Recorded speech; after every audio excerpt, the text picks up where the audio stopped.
On the night of Monday, December 2nd, 2013, 59-year-old Patty Wheelington walked across a gravel parking lot toward her favorite place in Texarkana, Arkansas, the Guys and Dolls Square Dance Club. Patty was the owner of the club, a spot where club members from town got together each week to socialize and square dance, which is a traditional type of partner dance that had once been extremely popular in the American South and West. Patty had managed the club for years with her husband Ray, but Ray had died a year earlier, leaving Patty to run things on her own with some help from the most dedicated club members. The couple had always considered Guys and Dolls to be like their second home, and now that Ray was gone, Patty felt like this club was the most important thing in her life. And tonight was her first day back at the club since taking a short trip for Thanksgiving, so she was looking forward to seeing some of her friends and getting back into her weekly routine. Patty opened the front doors, stepped inside, and her face immediately lit up. This old-fashioned dance hall was housed in a metal building that almost looked like a large storage unit from the outside, but the inside was bright and festive. String lights and decorations hung along the walls, and Patty saw a group of older women dressed in colorful Western skirts and petticoats, and older men wearing their cowboy boots and hats. And everybody was socializing and laughing and having a great time while filling up their paper plates with food. The moment Patty walked inside, the club members turned, saw her, and shouted hello, and some rushed over to greet her like she'd been away for months. They told her they'd been anxiously waiting for her to come back because they hadn't known what to do with themselves while the club was closed over the holiday. She told them how much she missed them too and thanked them for getting everything set up for the night. As she talked, Patty heard somebody calling her name. She looked over at a long table lined with food, and she saw two of her closest friends waving to her. They were Phyllis Neighbors and Virginia Hyatt. Patty went over to the table, and the women hugged each other and talked about their Thanksgiving holidays until Patty noticed it was almost time to start the night's dance. Patty walked across the dance hall, got up on the stage and tapped the mic, and then welcomed everyone back to the club. And immediately everybody cheered and took their spots on the dance floor with their partners. Well, at least almost all of them cheered. As Patty looked out from the stage, she noticed one of the couples whispering to each other while pointing her way. Patty almost tripped over her words as she began wondering if that couple was talking about her. But she quickly caught herself and figured she was just reading too much into it. So she wrapped up her welcome back speech and then led club members in saying the Pledge of Allegiance, which they did every time before they danced together. Once the pledge was finished, Patty, with a huge smile on her face, started the music and kicked off the dancing for the night. And as she watched everybody out on the dance floor, this sense of almost complete calm came over her. She knew most people would laugh at her for thinking this, but she believed being up on the stage and running this square dance club was her true calling. It was a way for her to give back to her community and to help the people she loved continue to thrive.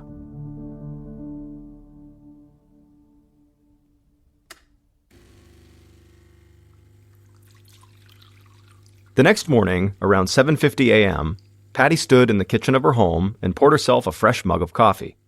She slid her phone and pack of cigarettes into the pocket of her bathrobe and walked outside onto her front porch. A blast of cold winter air immediately hit her, so she pulled her bathrobe tighter across her body, sat down in a swivel chair, and set her coffee on a small wooden table and lit a cigarette. Now, in the past, on a cold day like this, Patty would have very likely just smoked inside of her home. But more than 5 years earlier, a raging fire had ripped through her home and destroyed half of it. Now, the blaze wasn't caused by a lit cigarette. In fact, the fire had started while Patty and her husband Ray weren't even at home. But they had hired a good friend of theirs from the Square Dance Club, who was a contractor, to restore their house, and he'd done such an amazing job overseeing the construction project that the house looked almost brand new. So now, Patty would never risk lighting a cigarette inside, no matter what the weather was outside. Patty smoked her cigarette and sipped her coffee, and just when she started to feel like she was really waking up, her phone rang. She put her coffee down and grabbed her phone out of her pocket. She looked at the caller ID and saw it was one of her many friends from the dance club, so she answered it. A few minutes into the conversation, Patty heard a car slowing down just beyond the trees at the edge of her property that isolated her house from the main road. Patty's friend kept talking on the phone, but Patty was no longer listening. She heard the car turning up her long gravel driveway toward her house, and she wondered who would be visiting so early without telling her they were coming by first. Patty watched as this car emerged from the trees and headed straight towards her.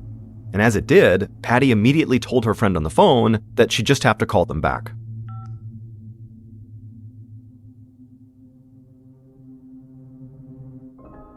Over 7 hours later, at around 3:30 p.m., Patty's close friend, Phyllis Neighbors, received a call from a mutual friend from the dance club. And as soon as Phyllis answered the phone, this mutual friend said he was very worried about Patty. Patty was supposed to pick him up to take him to a doctor's appointment, but she had never showed up and was not returning his phone calls, and this was totally unlike her. Over the next hour, Phyllis tried to reach Patty several times without any success. So eventually, she called another friend from the club, Barbara Ricketts, and told her that she couldn't get in touch with Patty, and she had this bad feeling that something might be wrong. Barbara said she had also been trying to get in touch with Patty and had not been able to reach her all day. And so at this point, Phyllis said that she was just going to drive out to Patty's house to see what was going on, but Barbara told Phyllis to hold on a minute and stay put and wait for her. She wasn't letting her go out there alone. By the time Phyllis and Barbara finally got to Patty's place, it was starting to get pretty dark. Barbara drove slowly and carefully up Patty's long gravel driveway because the light coming from inside Patty's house was actually the only thing guiding her way toward it. She parked right behind Patty's car, and the two women got out and started walking toward Patty's house. When they got close to the porch, they noticed something lying at the foot of the front door. Phyllis squinted and thought it looked like a bunched-up rug. Phyllis climbed onto the steps to get a better look at the object, and when she reached the middle step, she suddenly froze. And then she gasped and quickly turned her face away. She stumbled back down the steps, grabbed her phone, and dialed 911.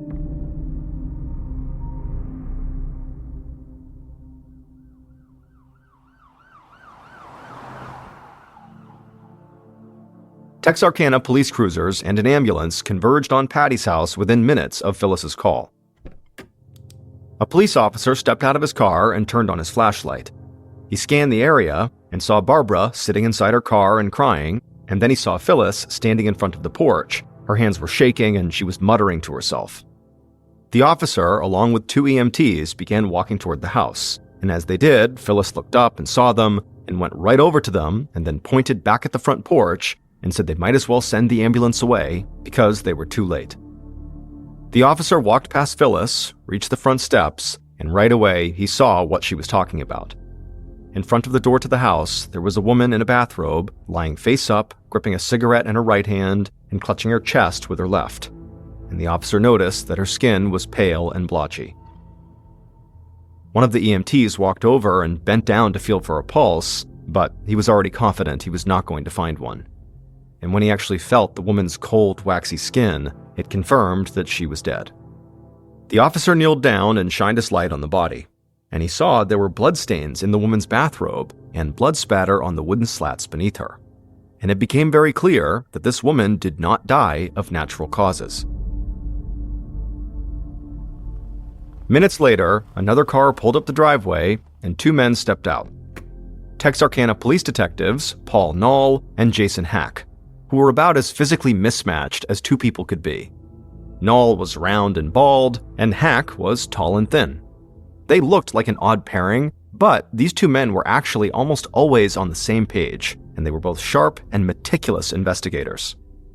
Texarkana, Arkansas only had a few murders every year, so whenever Knoll and Hack got a call for a homicide, they knew it was not going to be an ordinary day at the office. And as they sized up their new crime scene, they could tell right away that this murder seemed especially out of the ordinary. The dead woman looked much older than the average murder victim in the area, and this neighborhood was more affluent than where they usually responded to violent crimes. Knoll and Hack quickly met with Phyllis and Barbara, but both women seemed so shaken they could barely talk. However, Phyllis did offer, in a very trembling voice, that the deceased was their friend, a woman named Patty Wheelington.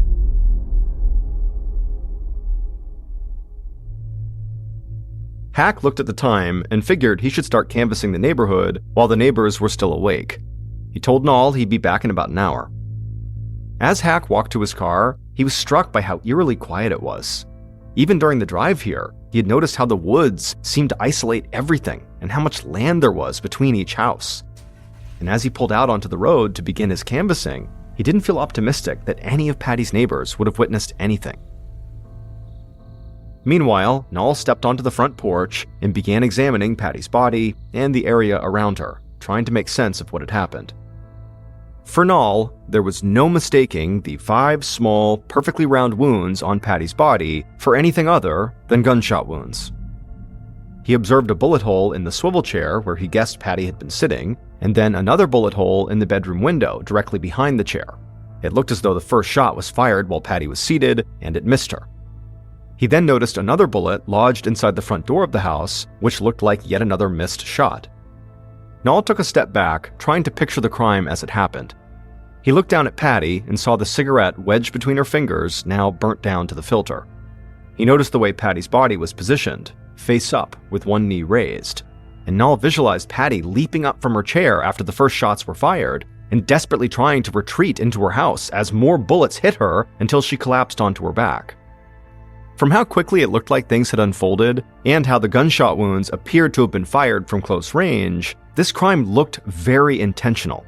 It seemed like whoever had killed Patty had showed up on a mission, like they'd come here to kill Patty. Nall looked through the hole in the back of the swivel chair, and then repositioned himself until he could see through the hole in the chair and also through the hole in the bedroom window, both at the same time, so they're aligned. This way, he could get a sense of the bullet's trajectory into the house. And while he was doing this, headlights suddenly swept across the porch as the coroner's van pulled up to the house. The coroner got out and met with Nall, and Nall told him he was free to remove the body. So, with the help of 2 police officers, the coroner lifted up Patty's body, placed it into a cadaver bag, and carried it off the porch. With the front door now clear, Nall entered the home and went straight to the bedroom, where he found a .38 caliber slug on the bedroom floor, right where he calculated he would find it. He then began doing a walkthrough of the house, going from room to room, looking for any signs of ransacking or burglary. But nothing appeared out of place. In fact, it didn't look like Patty's killer ever entered the home. It was as if they drove up to the house, exited their car, immediately began firing, and once Patty was down, they got back into their car and drove away.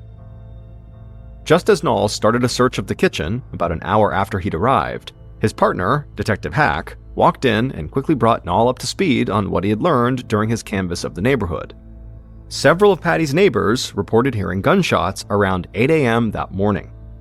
After hearing this, Nall looked over at the half-empty pot of coffee still on the kitchen counter. He'd seen Patty lying dead in her bathrobe, and she had obviously been dead for at least several hours before she was discovered, so it definitely seemed like she'd been killed that morning, possibly around 8 a.m. But then Nall wondered why none of these neighbors had called the police if they heard gunshots that morning. Hack said he'd asked the neighbors the same question, and the explanation was pretty simple. People in that area fired their guns into the air all the time to scare geese out of their gardens or deer off their front lawns, so hearing gunshots would not exactly be cause for alarm. Then Nall started updating his partner on what he had found on the porch and inside the house as the 2 men searched the kitchen. But then suddenly, Nall stopped talking. He picked up several pieces of paper that were lying on the counter near the coffee pot, and as he read them over, he turned to Hack with a smile on his face. It looked like he had just found a huge piece of the puzzle. Nall handed over the papers to his partner, and after reading it over, Hack as well got the same look on his face. The first piece of paper was an invoice for a locksmith. Just a day earlier, Patty had paid someone to change all the locks on the doors to her house. Hack looked up at his partner with his eyebrows raised.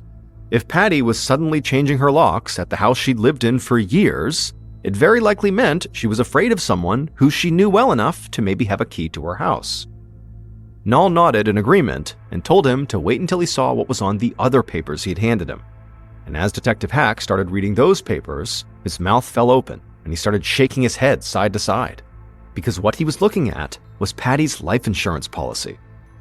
Each of the beneficiaries listed in the policy stood to gain $20,000 in the event of Patty's death, and the last 2 names on the list were Phyllis Neighbors and Barbara Ricketts, Patty's friends, who also were the 2 women who had found her body.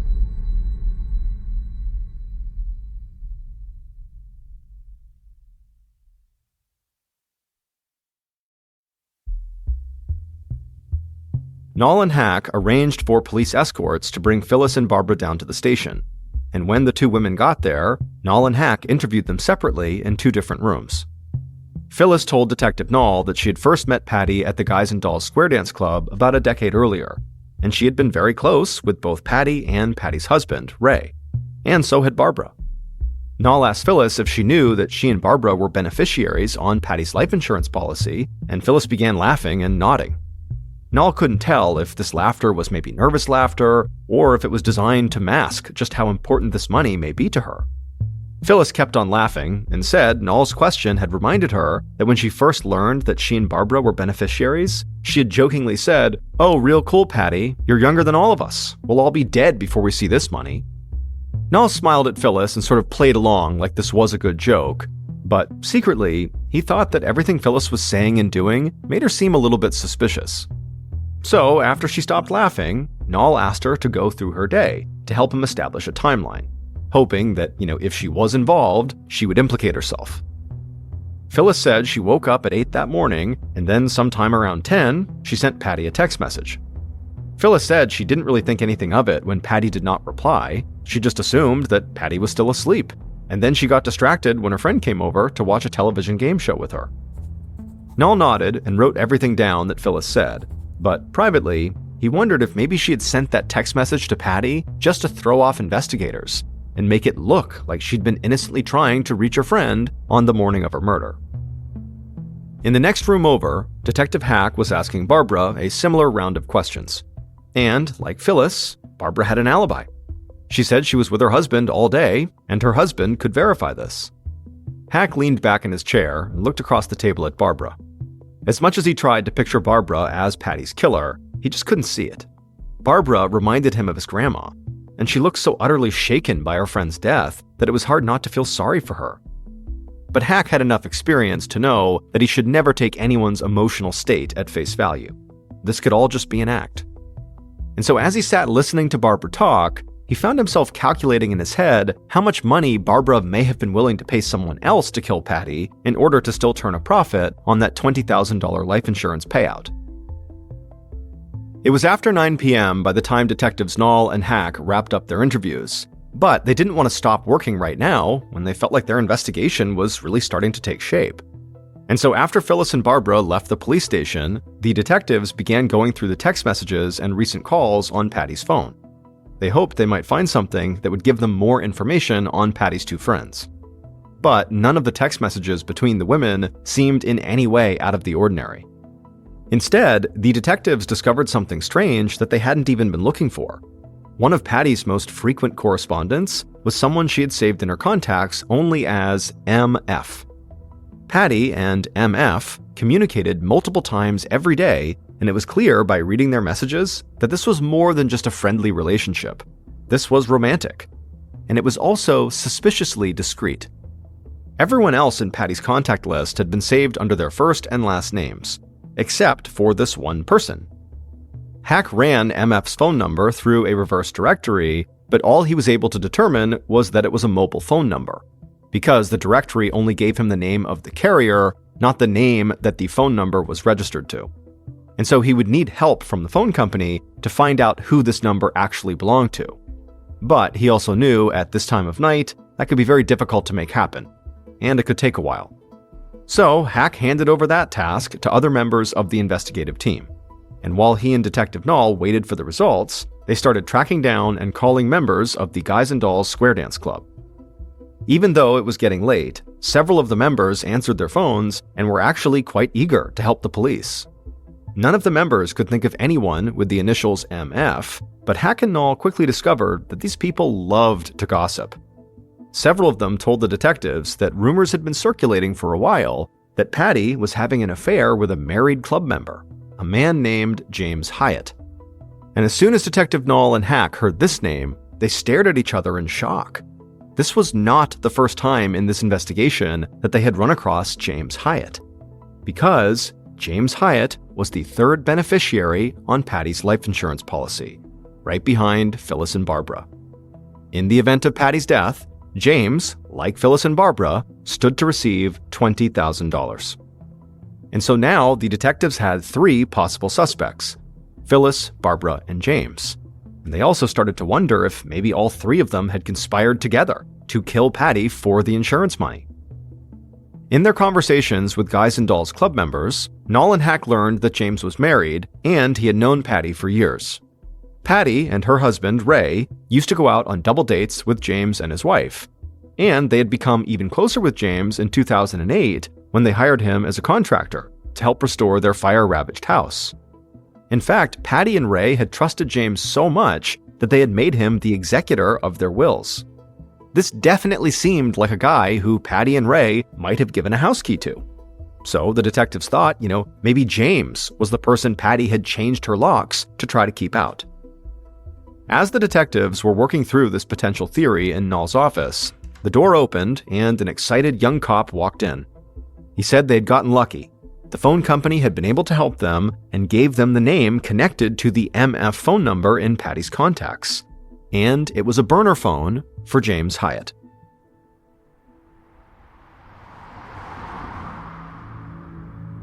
Nall and Hack immediately got in their car and drove across town towards James's house. They still considered Phyllis and Barbara suspects, and they thought there was a chance the women had worked together with James. But based on the text messages the detectives had found between Patty and this MF person, and now the burner phone, it seemed pretty clear that James and Patty were having an affair, which automatically made James a major suspect in his own right. On top of that, it made it even more likely James would have had a key to Patty's house, and as a final strike against him, he had something to gain financially from Patty's death. The detectives arrived at James's house, but his wife Virginia came to the door and told them James wasn't home. In fact, she had no idea where he was, and she was starting to worry that he might have just left town or something without telling her. And now, the detectives realized they might be looking at a fleeing suspect. They told Virginia to contact them if she heard from her husband and to please keep her phone close by in case they needed to follow up with her. And Virginia said she would. Nall and Hack got in their car and headed right back to the station. It was late and they were both very tired, but now this was starting to feel like a case they could close before sunrise. They just had to find James. Detective Nall walked into his office and called James's main phone, not the burner phone. There was no answer, but Nall was relentless. He just kept calling over and over and over, and finally, after a bunch of tries, Nall heard James answer. Before James could say anything other than hello, Nall introduced himself and told James why he was calling. But James cut him off, saying he'd already gotten the news of Patty's death, and so this would just have to wait, because he was out of town. Nall couldn't believe how arrogant and dismissive James sounded, and he was not convinced James was actually out of town. But either way, the detective knew he could not let James off the phone and risk having him disappear for good. Usually, Nall liked to interview his primary suspects in person, but he knew he could not wait for a face-to-face meeting with James. So Nall just launched into an interview right there on the phone.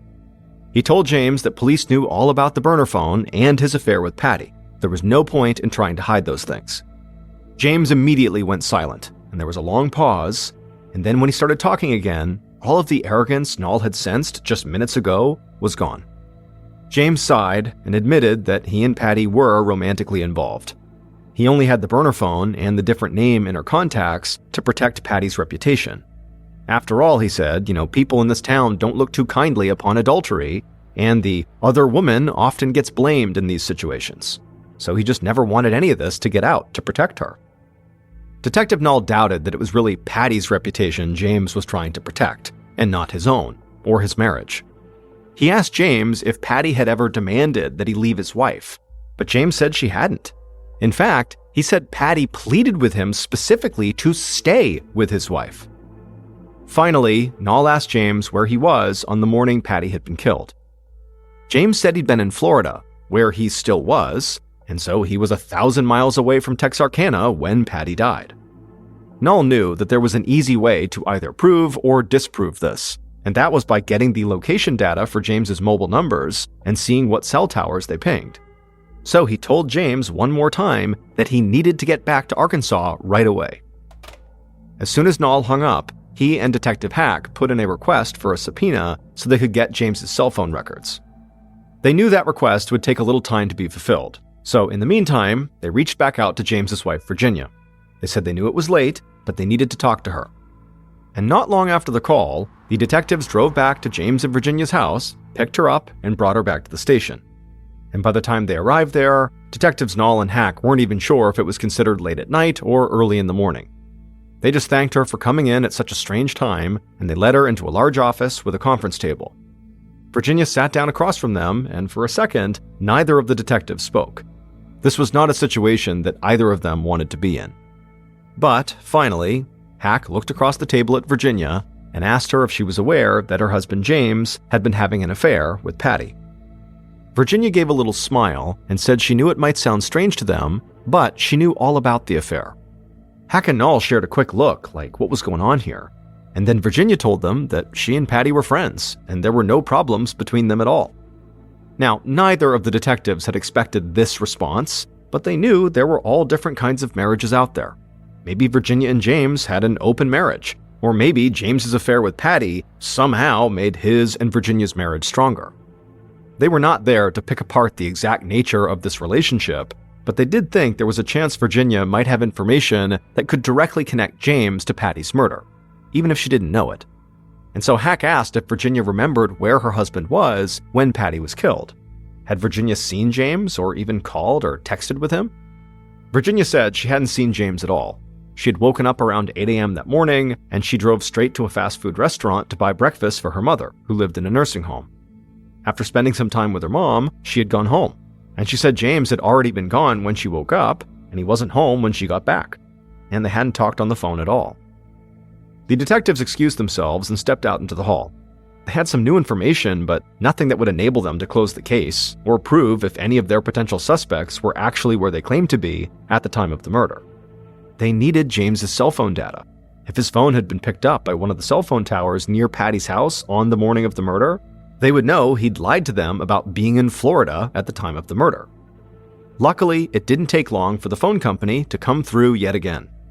Now, almost exactly 1 day after Patty's murder, Detectives Hack and Nall received James's cell phone tower data, which showed his location and movements throughout the morning of the murder. They also obtained surveillance footage from multiple locations around town, and that footage was the final piece of evidence they needed. It had taken just 24 hours, but the detectives now knew who had killed Patty Willington.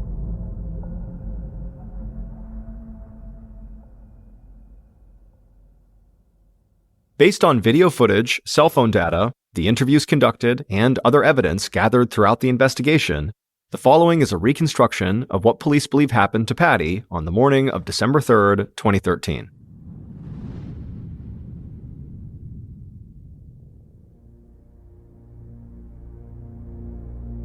Just before sunrise, the killer got out of bed after yet another sleepless night, and they told themselves there was only one way to find peace again.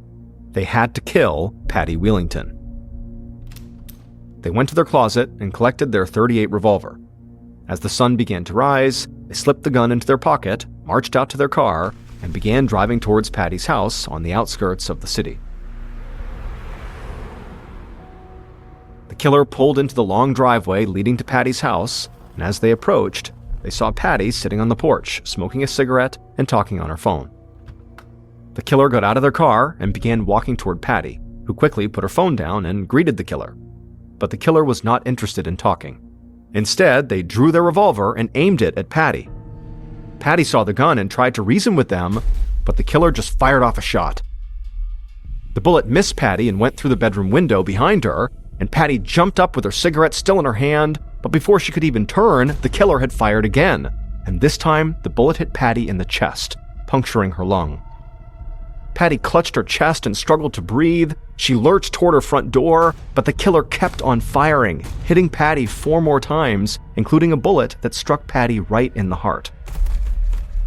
Patty's legs buckled and she collapsed on the porch, still clutching her cigarette in one hand and her chest in the other. And as the killer watched Patty fall, a sudden sense of peace did come over them. The killer walked back to their car, started the engine, and drove away as Patty lied at the foot of her front door, dying. A little while later, the killer stopped along an isolated road, disposed of their gun, and then continued on home. Over an hour later, at about 9:15 a.m., the killer drove to a fast food drive-thru and ordered a sausage biscuit.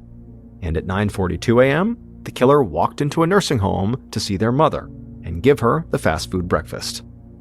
And later that day, the killer returned home and waited for the sun to set, looking forward to their first good night's sleep since they discovered that their husband was having an affair with Patty Wheelington. James Hyatt, who had been a strong suspect at the beginning of the investigation, did not kill Patty. His wife, Virginia, did. James's cell phone data proved he was in Florida at the time of Patty's death, just like he had told the police. This information led investigators to immediately turn their focus on Virginia, who they had considered a suspect from the moment they learned she knew about James and Patty's affair. So investigators obtained surveillance footage from the McDonald's drive-thru and the nursing home, places Virginia told detectives she had visited on the morning Patty was killed, and those videos showed that Virginia had visited both of those places, but she lied about the times that she was there. And surveillance footage from a convenience store along the route between Virginia's house and Patty's showed Virginia's car heading towards Patty's house right around the time it was believed Patty was killed, and then also driving back to her own house not long after. With that information, police served a search warrant on Virginia's house. Although they didn't find the revolver, they did find a box of .38 caliber ammunition, and they found the blouse that Virginia was seen wearing in the surveillance footage from that morning. They sent the blouse to the crime lab, and it came back positive for gunshot residue. It turned out, ever since Virginia began to suspect that her husband was having an affair with their good friend Patty, Virginia became increasingly possessive and unstable. And James, who had been married to Virginia for 41 years, had begun to grow afraid of his wife, to the point where he began sleeping in a separate bedroom and even began locking his bedroom door at night to keep his wife out. At Thanksgiving dinner with her in-laws, a week before Patty's murder, Virginia had taken James's sisters aside and told them she was concerned that James was going to commit suicide. But James's sisters knew him well enough to know that they did not believe this, and when they talked it over with James, the family became convinced that Virginia was actually planning to kill James and cover it up by the idea that he had killed himself. So, as a result of this, James had left town to stay with his sister in Florida, and while he was down there, he filed for divorce. And by coincidence, Patty had just happened to leave town around the same time as James left for Florida, which led Virginia to believe that Patty and James had run away together. So Virginia began calling Patty repeatedly, leaving voicemail after voicemail, begging Patty to return her husband to her. On December 2nd, Virginia was served with the divorce papers.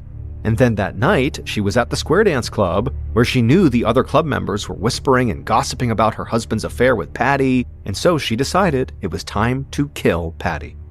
And the following morning, she would. Virginia was found guilty of capital murder and sentenced to life in prison without the possibility of parole. Cold day in January of 2017, a 26-year-old man named William Hargrove paced anxiously back and forth inside of his tiny bedroom. Will was nervous because he was about to take the biggest chance of his life. He was about to ask a woman, who he had only known for a few weeks, if she would marry him. Will looked around his bedroom and he saw there was dirty clothes coming out of his hamper and there was fast food trash all over the ground, and so he knew this was not the ideal location to ask someone to marry him, but he also knew he was running out of time. The woman he wanted to propose to, who was sitting right behind him on his bed, was about to head back to Russia where she lived in just a few hours. And so Will finally stopped pacing, he turned to face this woman on the bed, who was just sitting there silently, and Will was about to say something, but then he chickened out and just kept on pacing. To that point, Will's life had been pretty boring and lonely. He worked a low-paying job as a mechanic, and he lived in this bedroom. This was his apartment, this one room, which was being rented to him by a married couple who owned the house it was in. And this house was in a small city in the US state of Oregon. Will didn't really have any friends, and he didn't really have any meaningful hobbies. All he really had was his intense love of science fiction and fantasy. He would lose himself for hours watching movies about outer space and strange, distant alien planets and magic, and then often, after he would watch these movies, he would walk into the forest near his house, and he would just kind of wander around daydreaming about these movies, and he would pretend he was the hero from these movies. And suddenly in his mind, Will would become a sorcerer with great powers, or a brilliant scientist who went back in time to save the world. But as much as Will loved daydreaming and fantasizing, what he really wanted was a wife and kids. And so recently, he had joined an international dating website, and it was through that website that he connected with 26-year-old Anna Repkina from Russia, who was the woman sitting on the bed behind him. And now, if Will could just muster the courage to pop the question to her, he was confident she would say yes, and he could finally start his real life with Anna. Anna, who had blonde hair and striking blue eyes, was a bit of a dreamer like Will. For example, she fundamentally believed that there was a soulmate somewhere in the world for everyone. However, to that point in her life, she had not found her soulmate. Instead, she had been through one bad breakup after another. But a few weeks earlier, when a short, stocky, bald guy with a bushy goatee, Will, had reached out to her on an international dating website and invited her to America to visit him, she believed it was fate that they were being brought together, and so Will had to be her soulmate. Will finally stopped pacing and turned again to face Anna, who was now reading a book on the edge of the bed. And Will, who was terrified at this point, took a deep breath and then reached into his pocket and pulled out a jewelry box. Inside of it was a beautiful emerald ring that was situated on a white gold band. And so Will took a step towards Anna, he dropped down to a knee, and he held out the jewelry box and he opened it up. At first, Anna didn't know what Will was doing and was kind of confused, but when she saw the ring and saw him on his knee, she knew what was happening, and she began trembling with excitement. And then Will, he pulled the ring out of its holder and he slipped it onto Anna's finger, and he asked her if she would marry him. And Anna, she began crying tears of joy and shouted, "Yes." Later that day, Anna would fly back home to Russia, but as soon as she landed, she began getting her affairs in order to go right back to Oregon to live with Will permanently. And 2 months later, in March of 2017, Anna was touching back down at the Oregon airport, and then right near the baggage claim, she had her big reunion with Will. That evening, when Anna and Will drove from the airport to Will's place, they parked the car, they got out, they grabbed Anna's luggage, they went up the front steps, and when Will unlocked the front door to go inside of the house to make their way up to his bedroom apartment, as soon as the door swung open, there was a woman standing in the doorway with her arms crossed, staring out at both of them. This woman was 34-year-old Michelle Chavez, and she and her husband were the married couple who rented the bedroom apartment to Will. Michelle had dark hair and piercing eyes, and even when she was being pleasant, she could be very intimidating. And right now, it was obvious she was not trying to be pleasant.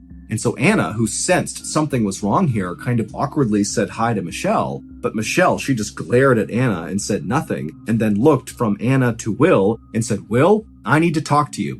And then before Will could say anything, Michelle grabbed his arm and began dragging him through the house to the back. And as Will is kind of stumbling along after Michelle, he tried to be calm and told Anna, "Just go ahead and take your stuff up to the room. I'll be up there in a minute." And so Anna, she's very confused about what's happening here. She does not understand this dynamic at all, but she began taking her suitcases and marching over to the side of the house where Will's bedroom was. And as she did this, she could hear on the other side of the house, Michelle really yelling at Will, but Anna couldn't make out what Michelle was actually saying. And so at some point, when Anna was now inside of Will's bedroom, just kind of waiting, Will finally did come into the bedroom with his head hung down low, and Anna could just tell that, obviously he's just been yelled at, he looks defeated, and so Anna's trying to make eye contact with him, and finally, Will looks up at Anna, and Anna says, "Hey, what's going on? Why was she so upset? What's happening here?" And in a quiet, trembling voice, Will would tell Anna that Michelle and her husband had just told him that they can't live here anymore. They have to move out. Anna couldn't believe this. She had just flown across the world to be here with Will, and now they don't have a place to live. But she could tell, obviously, Will is really upset about this too, and so instead of just being mad at him, she said, what's going on? Why is she kicking us out? And at first, Will kinda acted like he didn't really know, but then eventually, when Anna kept asking for more information, he would tell her that Michelle sort of had a crush on him, and when she saw Anna moving in with Will, she became really jealous and told them to leave. When Anna brought up the fact that Michelle was married, Will said, I know, she's married, the crush hasn't gone anywhere, but she still feels really jealous. Anna was obviously really upset about this situation, but after Will had explained what's going on with Michelle, Anna wasn't mad at Michelle, she actually felt kind of bad for her. It was sort of pathetic that this married woman was acting the way she was. And so Anna actually figured that really this is probably for the best, that we should get away from Michelle. And within a few days, Anna and Will had moved out of Michelle's place and found a place of their own in a neighboring town. And as soon as they were settled inside of there, it was like relief washed over both of them. And they both became really excited to plan their wedding and think about their future together.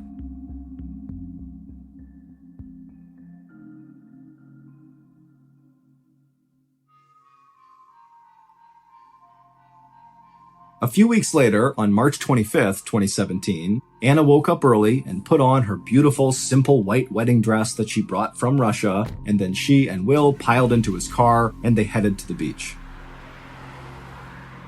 The couple had decided to go with a very simple, intimate outdoor wedding ceremony led by an officiant. An officiant is someone who can legally conduct a wedding.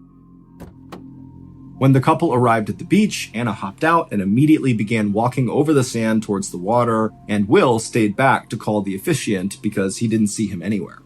And so when Anna reached the water, she took in the beautiful sights and sounds of the beach, she felt the sun on her face, and she listened to the sound of the waves crashing, and it was like suddenly she realized how lucky she was. I mean, this wedding day was turning out to be perfect when, over the past couple of weeks, she wasn't sure if it was even going to happen.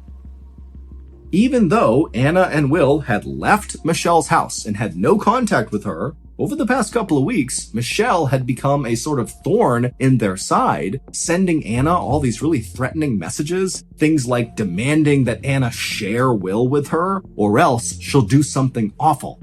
And so Anna is thinking that Michelle is going to find a way to sabotage their wedding, but here they were on the beach about to get married with no Michelle in sight. And so at some point, Anna looked along the beach and saw a little bit farther along were the two friends that she and Will had invited to be a part of their wedding. And so Anna ran over to them and she hugged them and began chatting with them. And as she's chatting, she looks up and she sees Will coming down onto the beach and he's on his cell phone. And Anna can't tell what he's saying. He's too far away, but it's obvious there's something wrong. And by the time Will actually got up to the group, he had hung up his phone, but it was very obvious he was really upset. And as soon as he reached the group, he would announce to Anna and their friends that the officiant was not going to be able to make it. And so unfortunately, the wedding was off, at least for now. Now, Anna was totally crushed by this, but she could tell Will also was totally crushed by this. And so instead of crying and making Will feel worse, Anna put on a brave face and told Will, don't worry about it. We will find another officiant. We'll reschedule this. It will be fine. And so Anna and Will's friends, they said bye and they headed their way. And Anna and Will had a very somber walk along the beach back to their car. But on the drive from the beach back to their apartment, they would stop at a fast food restaurant, McDonald's, and they would get some food. And by the time they had made it back to their apartment, they were laughing about how ridiculous it was that they were eating fast food in their wedding clothes.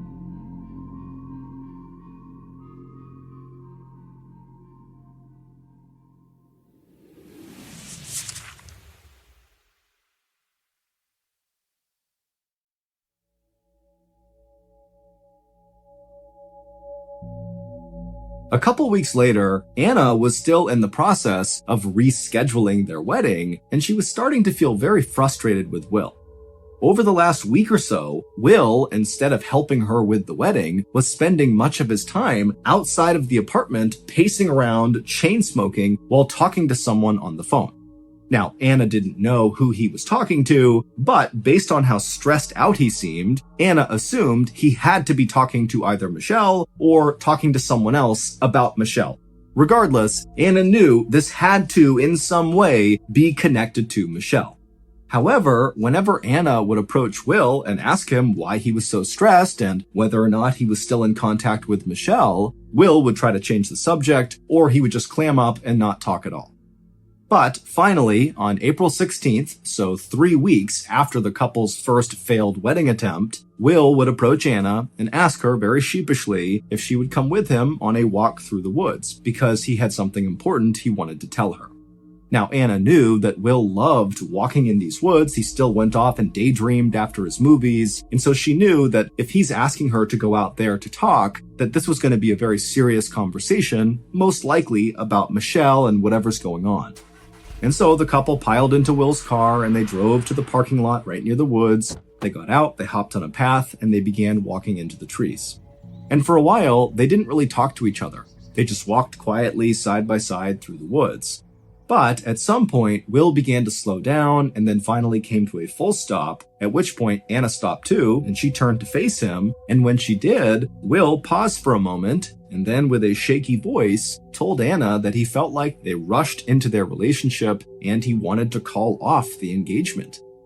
Anna was so caught off guard and heartbroken by what she was hearing that she couldn't say anything. She just stood there in stunned silence and then finally just turned around and stormed off away from Will deeper into the woods until she was out of Will's sight. The next day, when Will woke up, the first thing he did was pick up his phone and text Anna. But Anna didn't write back. And so as Will is laying in bed, he couldn't help but feel this overwhelming sense of regret about the decision he had made the day before. He wanted Anna back. So over the course of the next several hours, Will would send Anna a series of increasingly more desperate sounding text messages, pleading with her to just talk to him, please. But she didn't respond to any of his messages. And so Will decided that the only way he could get Anna back would be if he did something big. So he hopped out of his bed, he grabbed his cigarettes, he went outside, and he began pacing and chain smoking, trying to come up with whatever big idea was going to get Anna back. And at some point, an idea came to him. He would do what he had seen heroes do in several of his favorite science fiction and fantasy movies. He would use time travel to go back in time and get Anna back. Feeling totally energized by this idea, Will ran back inside his apartment, he grabbed another pack of cigarettes, a 6-pack of soda, and then he sat down at his computer and he scoured the internet for any information about how to build a time-traveling machine. And for the next 24 to 48 hours, Will stayed at his computer, chain smoking and drinking sodas, drawing all these sketches of different time machine designs that he found on the internet. But at some point, after 24 to 48 hours, Will realized that no matter how good these sketches were, he lacked 1, the resources, and 2, the knowledge and expertise of how to take this sketch and actually make it into a real physical time machine. And so feeling totally frustrated, Will took a sketchbook and threw it, and then lay down on his bed, feeling somewhat defeated.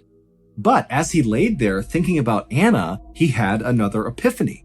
In other science fiction and fantasy movies, sometimes the heroes didn't need to use time machines to go back in time, they would use magic. And so suddenly Will decided, oh my goodness, I need to find the right magical spell that will allow me to travel back in time and get Anna. And so once again, he ran back to his computer, continued chain smoking and drinking sodas while scouring the internet looking for the right magical spell that would take him back in time. And several times he communicated with strangers on the internet, telling them that he would sell his soul to them if they could give him the right spell. And then anytime he thought he found the right spell, he would close his eyes and chant the words out loud, and then open his eyes only to realize he was stuck in the present. And so finally, after basically staying awake for 72 hours on this quest to go back in time to get Anna back, Will realized that it was not going to work, and so he gave up. The next morning, on April 19th, so this is 3 days after he broke up with Anna in the woods, Will heard a knock on his front door. And when he opened the door, there were 2 police officers standing there. And when Will asked them, what's going on, they told him that they actually needed his help. and would he mind coming to the station to talk to them? And so Will, he was still totally exhausted from not having slept over the last 3 days, but he of course agreed to go. And when he got to the police station, he was led into a small interview room, and he sat down behind this metal desk in front of the other 2 officers, and he asked them, what can I do for you? And one of the officers eventually asked Will if he had recently eaten at a Kentucky Fried Chicken restaurant. That's a fast food restaurant also known as KFC. Will was puzzled and almost wanted to laugh because he couldn't understand how this was important. But when he saw that these 2 officers were not making light of this at all, they were very serious, Will said, "Yeah, a few days ago I did eat at a KFC. Why does that matter?" To understand why it mattered, we need to understand the relationship between Will and Michelle.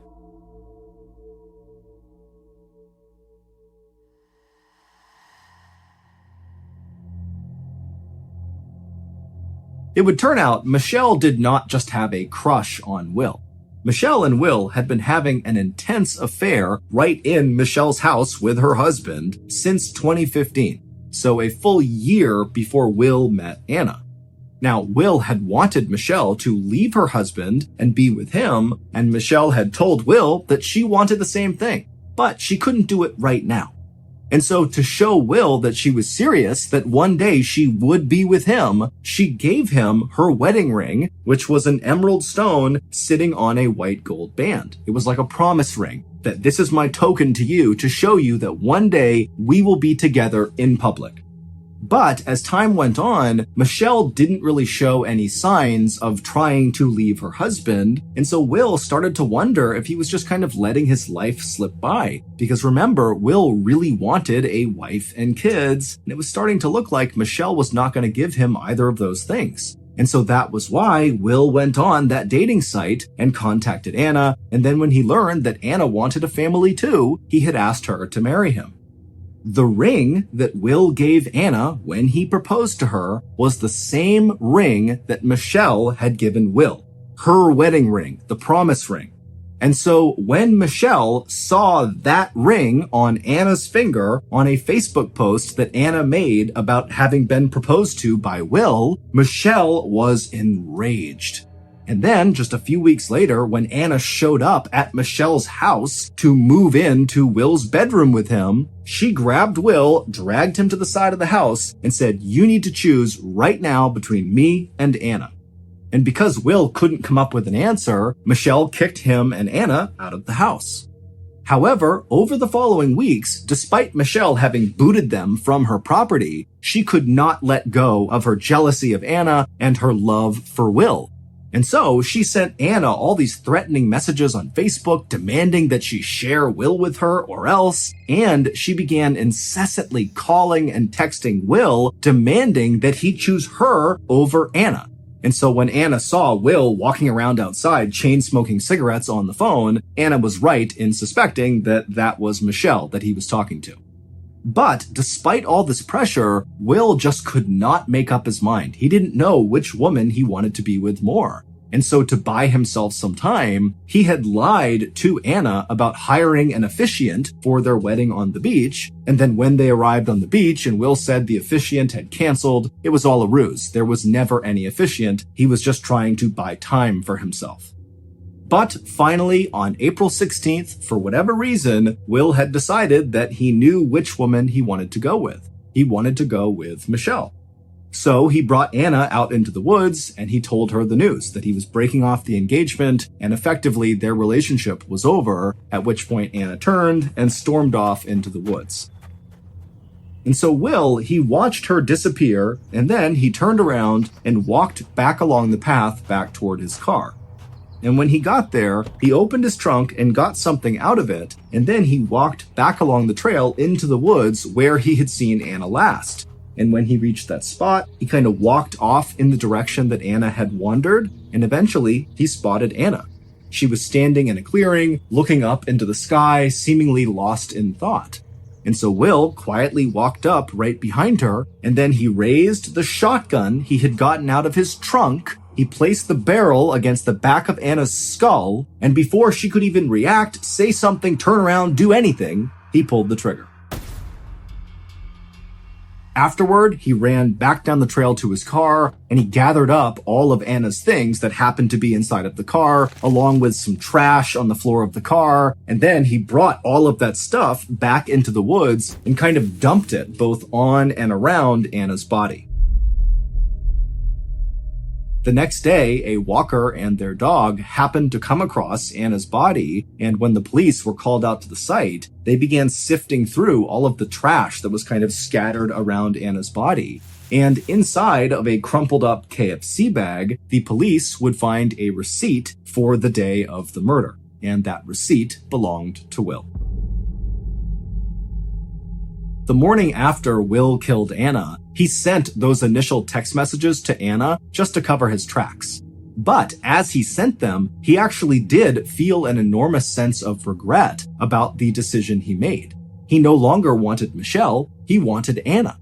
And it was at that point that he decided he would do what the heroes in some of his favorite movies did. He would go back in time and undo the murder and get his love back. But of course, his efforts would fail. And in January of 2020, 3 years after Anna's murder, Will was sentenced to life in prison. As for Michelle, she was never charged with any crime. Late August morning in 2014, a 37-year-old graduate student named Zara Valentine stepped into a university building in Boston, Massachusetts. It was the first day of classes, and there was a big welcome event for all the new students. Zara was anxious, but also excited. After working for years in human resources, she decided to finally return to school and complete her PhD. Zara wove her way through the crowd to the sign-in table. She grabbed a name tag, then went into the main hall, where her new classmates were clustered around tables, meeting one another and enjoying some refreshments. But as Zara looked around the room, she couldn't help but notice that she was one of the oldest people in the graduate program. She had always been a good student, but she had attended college a long time ago. And so Zara suddenly worried she may not fit in with her much younger-seeming classmates. Zara took a deep breath and steadied herself. She knew it didn't do any good to get rattled on the very first day, but just then her stomach rumbled. She had been so focused on the new student orientation this morning that she had forgotten to eat. Zara made her way to the buffet table, took a plate, and loaded it with some snacks, just as the dean of students walked on stage. Zara listened to a speech about the noble journey of higher education as she snacked furiously on mini sandwiches. Zara waited until the dean ended his talk before going back for seconds. One morning, a few months later, Zara sat inside of a lecture hall typing notes into her laptop as her professor went over the latest assignment. All of her classes so far had been inspiring, but also mentally exhausting. Her program covered a lot of ground quickly, and she was determined to keep up. As Zara's fingers flew across her keyboard, her mind was suddenly distracted from her professor's voice by the sound of people whispering. Zara stopped and glanced around her to see who was doing it, but the students in the row behind her had their heads down, taking notes too. Zara turned her attention back to the front, but minutes later, the whispering behind her started again. This time, she spun around much more quickly to catch the gossipers in the act, but it was the same students as before, still just totally absorbed in taking notes. They barely even noticed Zara. Zara stared at them, watching their eyes and hands as they typed. She wasn't sure, but something about their behavior made her feel like her classmates were just pretending to take notes, that they had been whispering and this was all just a ruse. Zara did turn back around to her laptop and did her best to try to reconnect with the lecture, but now she couldn't focus. She was far too anxious to pay attention.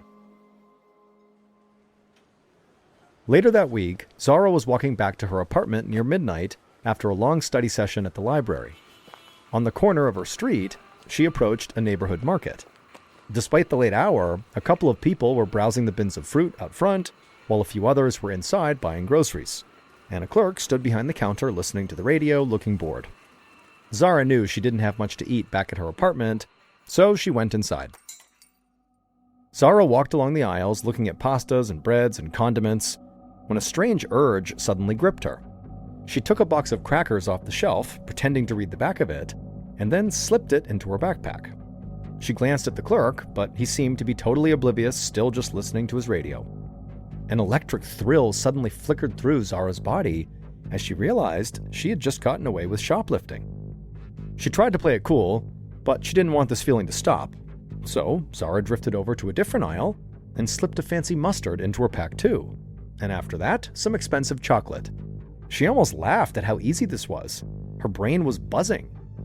By now, Zara's bag was feeling heavy with all her stolen items, so she made her way towards the entrance like she had looked around but, couldn't find what she wanted. And then as nonchalantly as she could, she walked back out the door onto the street. And then once outside, she strolled casually down the block, and then when she was out of sight, she gradually sped up until she was full on running. Nobody came after her though, and so Zara was consumed by this feeling of total euphoria. She had never done anything like this before. Back at her apartment, Zara spread out her haul on the kitchen counter, and seeing it all there was kind of surreal. It was amazing, but also at the same time, she was starting to feel kind of disturbed, like she couldn't believe she had done this. And then Zara's euphoric high kind of came crashing down, and she suddenly wondered if she should just take all this stuff back and apologize. But she didn't, and so she just kind of sat there with her feelings, wondering what had come over her. She had never stolen anything before, but it was like tonight some other personality had taken her over. A few weeks later, just before the school went on holiday break, Zara was back in class taking notes during another long lecture. Her mind raced as she did her best to keep up. Just then, she heard a familiar murmuring behind her. Zara tried to ignore it and stay focused on the professor's words, but the voices behind her got louder. Zara whipped around to scold whoever was being so rude, but when she did, everyone near her had their heads down, typing or writing. Nobody was making any noise. But the situation made Zara's blood boil. Here she was doing her best, while other students who clearly didn't care were disrupting the whole experience for everybody else and then pretending they weren't as soon as she looked at them. So Zara decided she was going to stop this behavior today. Enough was enough. The last time her classmates had interrupted, Zara had let it slide, but no more. Just because she didn't catch them in the act didn't mean they weren't whispering. She knew what she had heard. And not only that, she was positive they were whispering about her. Whatever they were saying, Zara felt like she deserved to know. And so, with a loud scraping sound, Zara, in the middle of class, abruptly stood up from her chair. The professor heard the noise and stopped talking and looked right up at her. And soon the entire lecture hall was turned towards Zara. Zara stared back, scanning the eyes of all the students and the professor, trying to figure out who had been whispering this whole time. Their blank gazes irritated her. They all looked guilty, but Zara refused to be intimidated. She told the whole class in a loud, angry voice that she knew what they were up to. They could keep trying to hide it, but she knew they were playing a game and she was sick of it.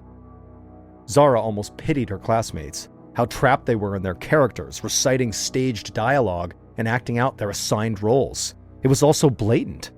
She couldn't stand another second of it.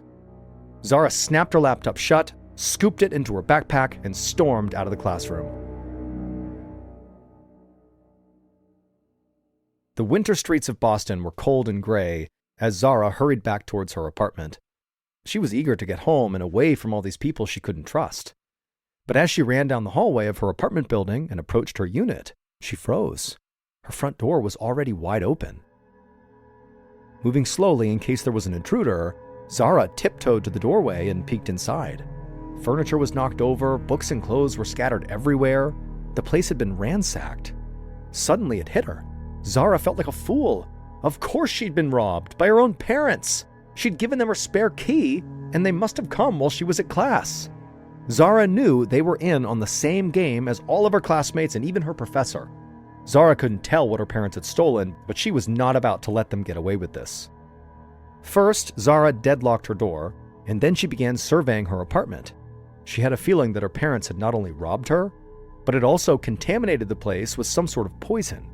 She rummaged through drawers and cabinets, looking everywhere, when her eyes suddenly landed on the refrigerator. Zara went into the kitchen and slowly opened the fridge door. Her groceries were still there where she had left them, but she knew something was off. Zara leaned in and smelled. Then she jumped back and slammed the fridge shut in disgust. She'd have to throw away all her food because everything inside of it had clearly been poisoned. Zara then picked up her phone to call her mother, Antoinette, and after a few rings, her mother answered. And Zara told her mother that if she or her dad ever came anywhere near her apartment again, Zara would hurt them. If they wanted this to get ugly, Zara wouldn't be the one to back down. Then she warned her mother to never call her again, and then Zara hung up. 1 month later, on a drizzly winter morning in February, a psychiatrist named Dr. Jonathan Lean prepared to meet with Zara at a Massachusetts psychiatric hospital for the second time. Their first meeting had been 1 month earlier, when Zara had arrived at the hospital, accompanied by her very shocked parents and some social workers.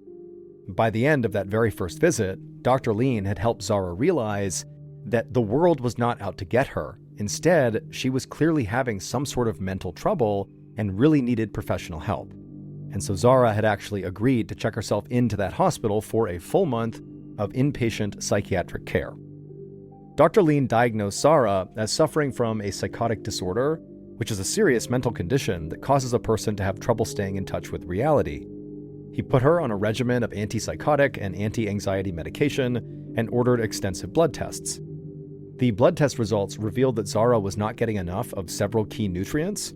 She was also anemic, which is when someone doesn't have enough healthy red blood cells to carry oxygen to the body's tissues.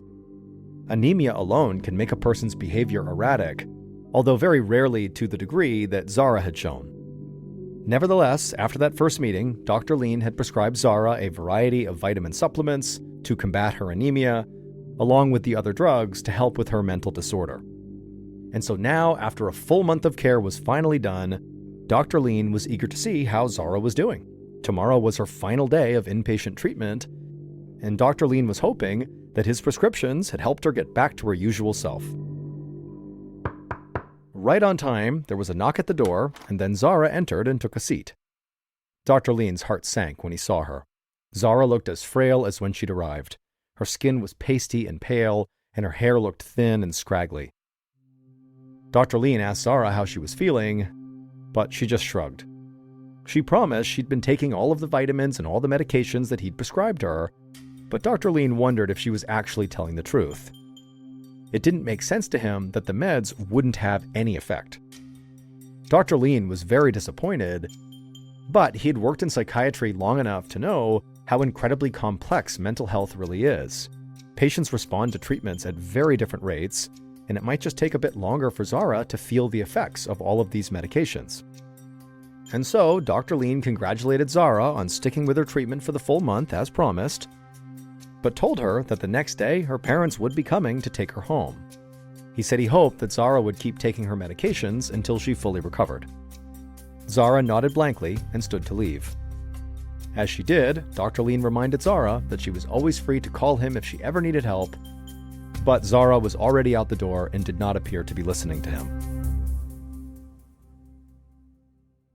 The next day, Zara's mom, Antoinette, held her husband Robert's hand as they walked across the parking lot and into the lobby of the hospital where Zara had been staying. A receptionist at the counter told them that their daughter would be down soon. A few minutes later, Antoinette heard footsteps echoing down the hallway. She turned to see a nurse pushing Zara out in a wheelchair. Zara looked gaunt and exhausted. Antoinette rushed to give her daughter a hug, and when she did, her daughter's body felt like a bag of bones. Antoinette tried to be grateful that at least her daughter seemed calm, rather than hostile like before. She hoped this was maybe the first sign of improvement. Maybe her old self would return once she was settled back at home.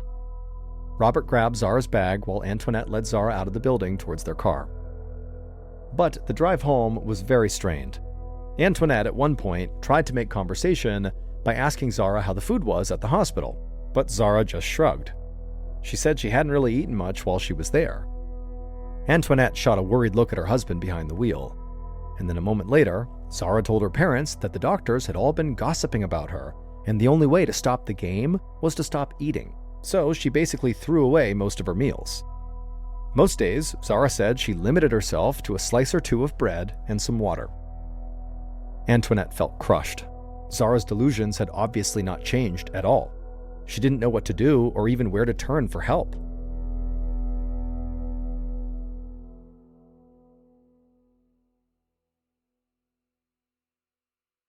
Eight months later, a primary care physician named Dr. Maggie Portis was studying Zara's file a few minutes before Zara was set to arrive for her appointment. Zara's story really intrigued Dr. Portis. Zara did not drink alcohol, she had never suffered a head injury, and she had no family history of mental health issues. And yet, she'd spent a month at a psychiatric hospital for delusional behavior without showing any signs of getting better. According to her family, her delusions were still as strong as ever. Since being released from the hospital, Zara had gone to a number of doctors who determined that she had a vitamin deficiency as well as a thyroid issue. Zara was given supplements to boost her iron and vitamin B, and her thyroid issue was treated successfully. But none of those treatments had any effect on her mental health. She was still totally delusional. While Dr. Portis was lost in thought, a nurse notified her that Zara and her mother were waiting for her in an examination room. Dr. Portis headed down the hall, eager to meet her new patient, but the moment she entered that exam room, she was struck by how hollowed out and desperate Zara looked. Dr. Portis introduced herself, then had Zara undress and step on the scale. Zara weighed only 99 pounds, despite being 5 foot 6 inches tall. Dr. Portis then had Zara sit on the examination table, while a nurse came and tied Zara's arm with a tourniquet, swabbed an area with an alcohol pad, and filled a syringe with her blood. Zara seemed to barely notice any of this. After the nurse left the room, Zara complained to Dr. Portis that she had been taking all of her prescribed vitamins and medications, but did not feel any better. Dr. Portis nodded. As Zara talked, the doctor suddenly had a hunch about why Zara was not getting any better. If her hunch was right, then of course Zara's meds wouldn't have had an effect, and her delusions would continue. Choosing her words very carefully, Dr. Portis told Zara that she thought she knew what might be causing her mental problems, but she wouldn't be able to tell for sure unless Zara had a procedure done. Zara's eyes lit up at the idea, and she immediately agreed to do whatever it took to make a change. She said she just wanted her old life back. Dr. Portis felt deep empathy for Zara. It was clear that she was afflicted by something that she really had no control over. Dr. Portis wrote down a name and a phone number on a notepad and handed it to Zara. She explained that it was contact information for a doctor who could perform a biopsy, which is a surgical procedure where tissue is removed from the body and then examined under a microscope. She promised Zara the procedure would be quick and painless, and it might bring her closer to solving her health issues.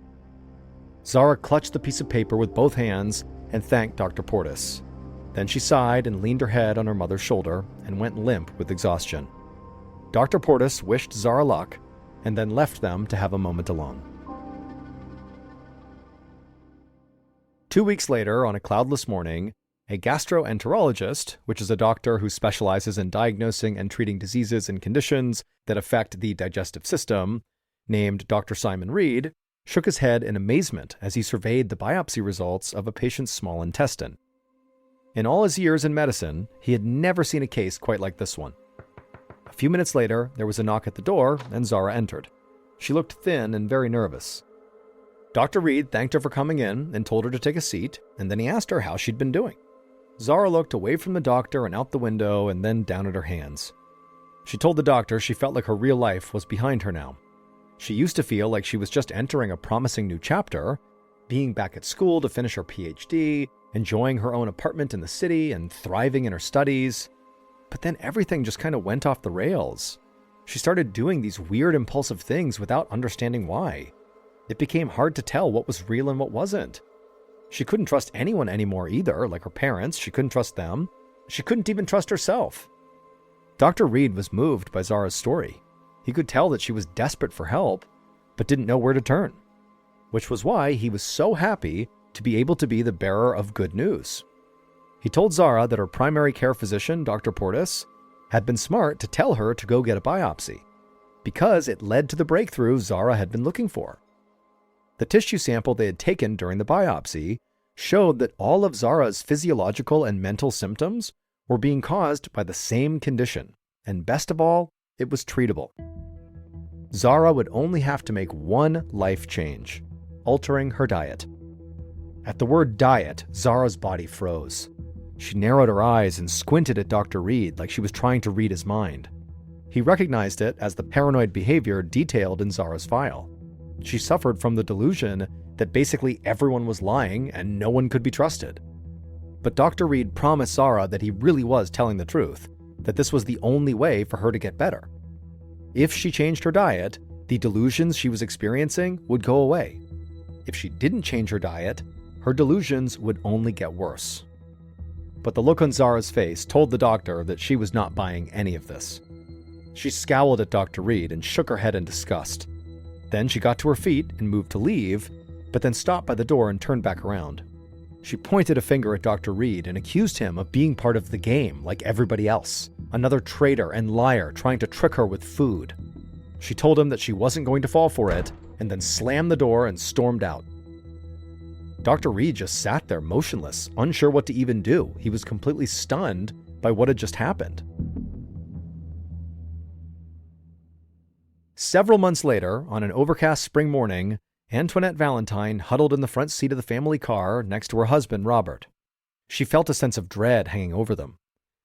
Antoinette looked out the window at the familiar silhouette of the State Psychiatric Hospital, a sight she had seen too many times lately. But she hoped today would be the last. Her daughter Zara was finally being released following a court-ordered 3-month confinement. After storming out of Dr. Reed's office 6 months earlier, Zara's life had totally unraveled. She stopped picking up phone calls or checking in with anybody. She failed to fill out the forms necessary to continue her PhD program. She quit paying rent on her apartment and soon got evicted. And before long, she was wandering the streets. Antoinette had not heard from her daughter in months until she had showed up at the family home, banging on the door in the middle of the night, acting completely erratic and strange. Antoinette tried to calm Zara down, but there was no reasoning with her. Robert had no choice but to call the police, who handcuffed Zara and took her away. Later, after Zara made more threats against them, Antoinette and Robert filed a restraining order against their daughter. Weeks after that, the phone rang in the middle of the night, and Antoinette immediately had a bad feeling. It was a nurse from a local emergency room with news that Zara had attempted suicide. She had been found alone and unresponsive, but fortunately, medics had been able to revive her. Since Zara's mental state was extremely fragile, she was being transferred back to the State Psychiatric Hospital, and so that was 3 months ago. But today, finally, Zara was being sent home. Antoinette took a deep breath, braced herself, and held her husband's hand as they walked into the lobby of the hospital. The receptionist told them that their daughter would be out soon. Antoinette could not stop pacing around the lobby as they waited. The last time she'd seen her daughter, Zara had been violent and disturbing. Antoinette worried that when she saw her daughter again, she would still be emaciated, or that she'd scream and throw a fit and refuse to go home. Antoinette's memory of their last encounter was still a fresh wound in her mind. But just then, there was the sound of footsteps, and Antoinette spun around.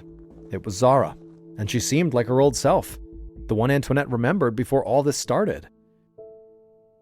Zara was clear-eyed and smiling sweetly, like she really was seeing her parents for the first time in a long time. Antoinette couldn't believe it. She rushed to her daughter and wrapped her arms around her, and this time it felt like there was actually something there to hug. Zara was a healthy, normal weight again. Zara even hugged her mother back. Antoinette stepped back and looked her daughter up and down. She was speechless. Zara had this beautiful outfit on, and her skin had a healthy glow to it. Antoinette couldn't believe such a huge mental and physical transformation was possible in just a few months. What was even more amazing was that Zara's transformation was the result of something so simple. For the past 3 months, Zara had been eating only particular foods prepared by the hospital, following the recommendations made by Dr. Reed 6 months earlier, the one who suggested Zara change her diet. And now Antoinette saw proof that Dr. Reed had been right all along, just by looking at her healthy daughter smiling right in front of her. Zara's incredible improvement was entirely due to the fact that she stopped eating foods that contained gluten, a protein commonly found in foods like bread, pasta, pizza, and cereal.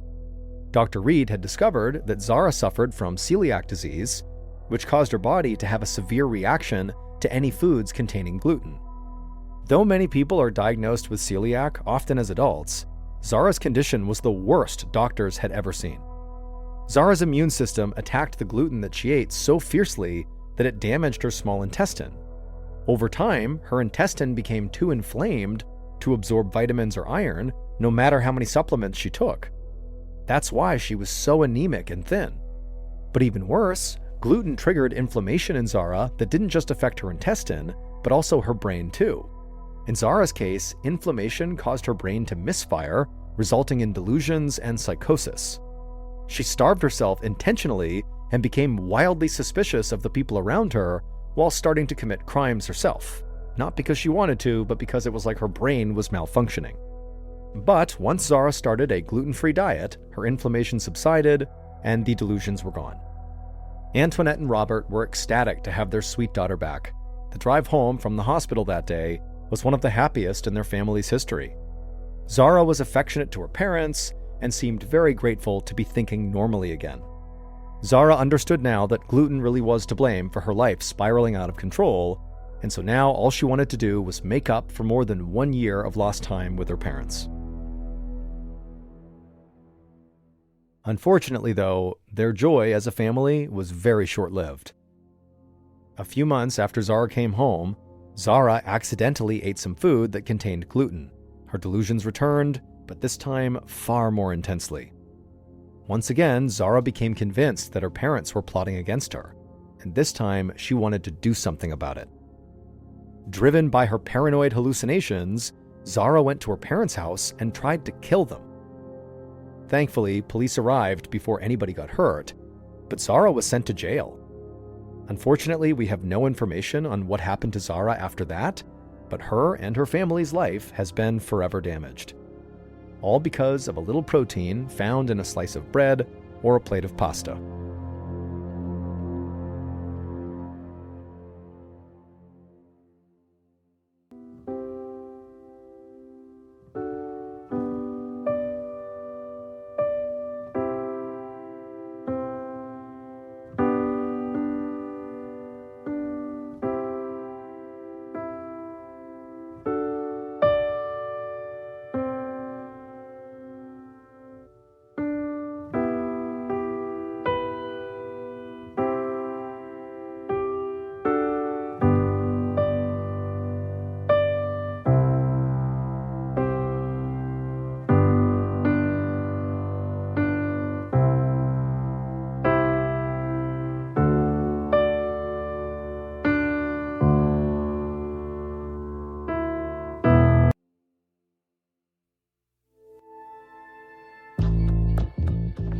From Ballin Studios and Wondery, this is MrBallen's Medical Mysteries, hosted by me, Mr. Ballen.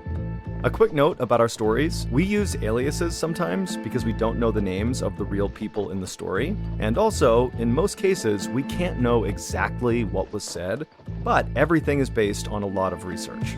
And a reminder, the content in this episode is not intended to be a substitute for professional medical advice, diagnosis, or treatment. This episode was written by Britt Brown. Our editor is Heather Dundas. Sound design is by Ryan Potesta. Our managing producer is Sophia Martins, and our coordinating producer is Taylor Sniffen. Our senior producer is Alex Benedon. Our associate producers and researchers